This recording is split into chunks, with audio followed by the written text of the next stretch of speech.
આદિવાસી સમાજને દિશા આપવા માટે, તેમના સાથે અન્યાયને રોકવા માટે એક સમિતિની રચના કરવામાં આવી। ત્યારે ઘણા ઉતાર ચઢાવ આવ્યા, પણ યુવાનો ડગ્યા નહીં, પોતે સાથે રહ્યા અને સમાજના ઘણા સારા એવા કામકાજ કરતા।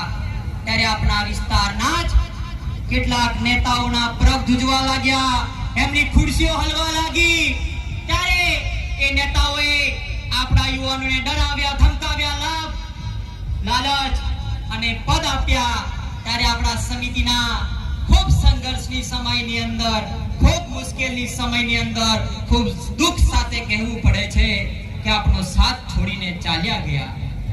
પણ જે યુવાન સાથીઓએ સમાજની ચિંતા કરી, સમાજ સાથે ઊભા રહ્યા, એવા યુવાનોએ આ નેતાઓને સાબિત કરી બતાવ્યું કે આ સમિતિ એ સંઘર્ષ અને મહેનતથી બનેલી છે।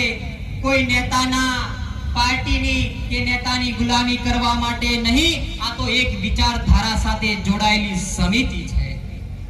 સાથીઓ,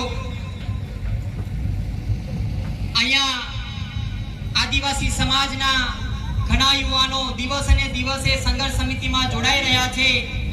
ત્યારે કેટલાક નેતાઓ એમને ડરાવવા ધમકાવવાનું કામકાજ કરે છે, એમને જેલ તેમજ તળી પારની બીકો આપે છે। ત્યારે એવા નેતાઓના મંચ પરથી કહેવા માંગુ છું કે મારો સંઘર્ષ સમિતિનો યુવાન હવે જાગૃત થયો છે। એટલું યાદ રાખજો, જે પણ કરો તે નિયમથી કરજો। અને પોલીસ પ્રશાસનને પણ કહેવા માંગુ છું કે તમે જે પણ કરો તે મારા યુવાનો સાથે નિયમથી કરજો। બાકી હમ તો ડૂબેંગે સનમ, तुमको भी डुबाएंगे। अरे हम तो डूबेंगे, तुमको भी डुबाएंगे, याद रखना। સાથીઓ, ઘણા નેતાઓના મનમાં એવું છે કે આ જયરામ રાઠવા ધારાસભ્ય બનવા માટે આવું બધું કરે છે। ત્યારે એ લોકોને કહેવા માંગુ છું કે તમે હજુ મારો ઇતિહાસ જાણતા નથી મિત્રો। તમે આ જયરામ રાઠવાના ઇતિહાસને હજુ ઓળખતા નથી। આ જયરામ રાઠવાના બાપ દાદાઓ ખેતી મજૂરી કરતા હતા, કડિયા કામ કરતા હતા। આજે પણ મારા મા બાપ ખેતી મજૂરી કરે છે।